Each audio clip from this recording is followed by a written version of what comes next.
মানুষ প্রত্যাশা করে ভালো জীবন, ন্যায্য আয়, নিরাপদ ভবিষ্যৎ, কিন্তু বাস্তবে আমরা ঠিক কতটা পাই? প্রত্যাশার প্রাপ্তির মাঝে এই ব্যবধানই কি আজকের অর্থনৈতিক অস্থিরতার মূল কারণ? কেন একজন শ্রমিকের ঘাম ঝরে কিন্তু প্রাপ্তি সীমিত? কেন শিক্ষিত তরুণের প্রত্যাশা আকাশ ছোঁয়া কিন্তু সুযোগ সংকুচিত? এই বৈষম্য কি কেবল ব্যক্তিগত, নাকি এর পেছনে রয়েছে গভীর অর্থনৈতিক অবকাঠামো? দর্শক, প্রত্যাশা প্রাপ্তির অর্থনীতি এই প্রসঙ্গে আজ আলোচনা করব। সবাইকে স্বাগত জানাচ্ছি দেশ টিভির নিয়মিত আয়োজন বিজনেস টাইমস। আপনাদের সঙ্গে আছি আমি ডানা ইসলাম। দর্শক, আমাদের আলোচনার বিষয়বস্তু এগিয়ে আমাদের সঙ্গে একজন সম্মানিত অতিথি রয়েছেন, পরিচয় করে দিতে চাই তার সঙ্গে। আমাদের সঙ্গে রয়েছেন ডক্টর মাজদুল হক, অর্থনীতি বিশ্লেষক। আপনাকে স্বাগত জানাচ্ছি আমাদের আয়োজনে।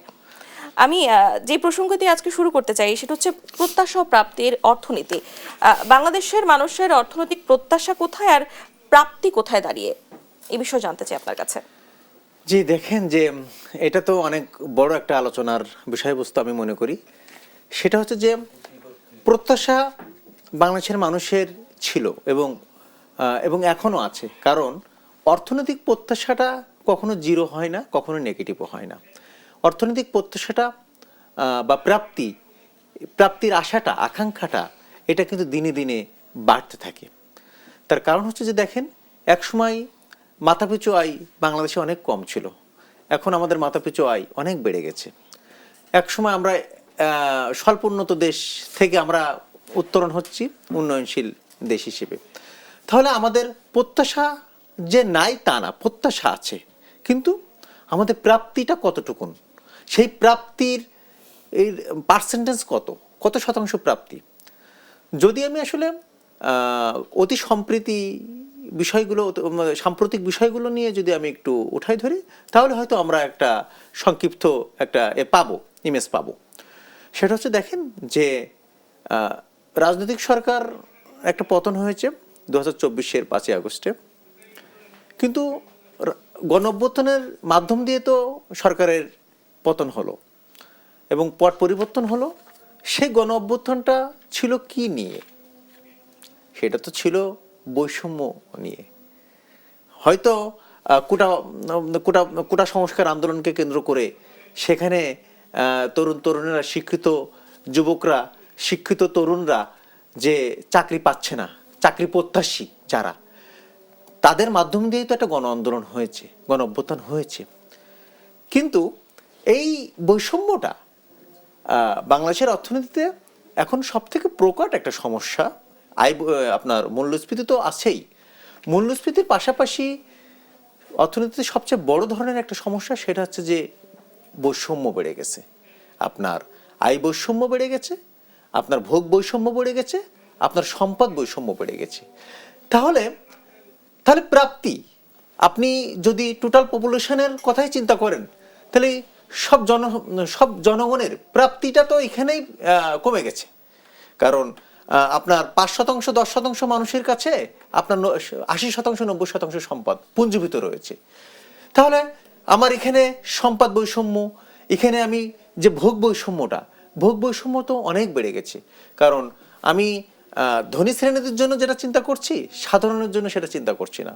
আবার সাধারণ মানুষের জন্য যে আপনার যারা দারিদ্র্য সীমার নিচে আছে, তাদেরকে যে সরকার আপনার সামাজিক নিরাপত্তা কর্মসূচির আওতায় এনে তাদেরকে যে সুযোগ সুবিধা দিচ্ছে, সেটা কি আসলে মূল্যস্ফীতি যে পরিমাণে বেড়েছে, উচ্চ মূল্যস্ফীতি যেভাবে বিরাজমান রয়েছে, তো মূল্যস্ফীতি বাড়ার সাথে সাথে কি সেই ধরনের ফ্যাসিলিটি, সেই ধরনের সুযোগ সুবিধা কি তাদের বাড়ছে কিনা, এটাও নিয়ে একটা প্রশ্ন রয়েছে।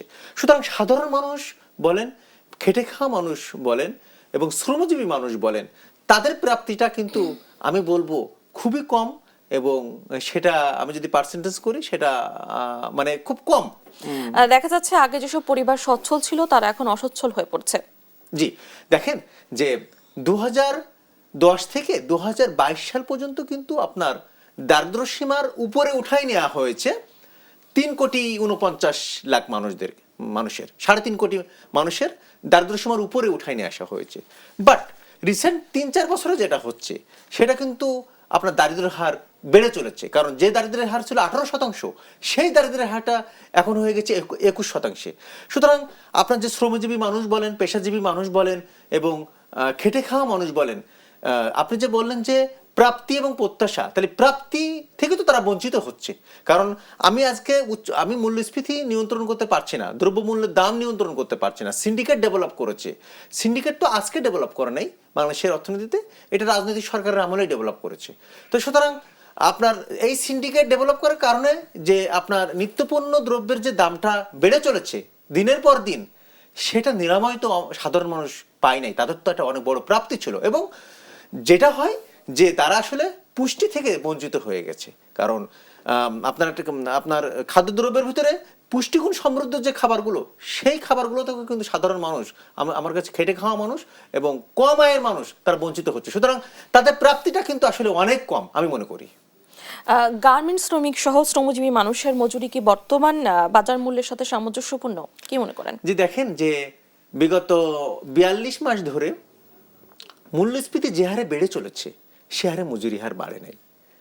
তাহলে আপনি যে সমস্ত জায়গায় লাখ লাখ মানুষ কাজ করছে, লাখ লাখ শ্রমিক কাজ করছে, এই শ্রমিকদের যে জীবনমান, সেই জীবনমান তো আমরা নিশ্চিত করতে পারতেছি না। তার কারণ হচ্ছে যে আপনার আর মূল্যস্ফীতি বা কেন বেড়ে চলেছে, বা মূল্যস্ফীতি বাড়ার কারণটা কি, সেই বিষয়গুলোকে আমার বিশ্লেষণ করে সে মানে কোথায়, কেন সমস্যাটা ঘাটতি কোথায় হচ্ছে? দেখতে পাচ্ছেন? মূল্যস্ফীতি বাড়ার আসলে অনেকগুলো কারণও রয়েছে। আপনার হয়তো একটা দ্রব্যের চাহিদার সাথে যোগানের সামঞ্জস্য নাই। আচ্ছা, আপনার ন্যাচারাল ক্যালামিটি হতে পারে। আপনার যে দেশ থেকে আপনি আমদানি করছেন একটা পণ্য, সেই পণ্য আমদানি করতে এখানে আবার বিক্রি করবেন কনজিউমারের কাছে, ওই দেশে যদি আপনার মূল্যস্ফীতি বেশি থাকে এবং আপনার টাকার যে আপনার স্প্রেড, আপনার মানি ফ্লোটা আননেসেসারি যদি মানি ফ্লো আপনি করে থাকেন, এবং আপনি যদি আননেসেসারি অপ্রয়োজনীয়ভাবে যদি টাকা ছাপিয়ে থাকেন, সেই টাকা থেকে কিন্তু আপনার সেই টাকা 5 গুণ বৃদ্ধি পায় অর্থনীতিতে। সুতরাং মূল্যস্ফীতি বাড়ার অনেকগুলো কারণ তো আছে, এবং সেটাই মূল্যস্ফীতি বাড়ার যে সবথেকে কারণ, সেটা হচ্ছে যে আমরা আসলে এটার মানে আমি বলবো আমরা রেসপন্সিবল। তার কারণ হচ্ছে যে আপনার রাজস্বই বাড়ছে না। আচ্ছা, সরকারের ঋণ বাড়ছে, তাই না? ঋণ নির্ভর অর্থনীতিতে বাংলাদেশ পরিণত হয়ে গেছে, বা সামনে আমরা এই প্রসঙ্গে আলোচনা করব, তবে একটি বিরতির পরে। বিরতির পরে। দর্শক, এই পর্যায়ে নিয়ে নিচ্ছি একটি বিরতি, ফিরে আসছি বিরতির পরে, সঙ্গে থাকুন।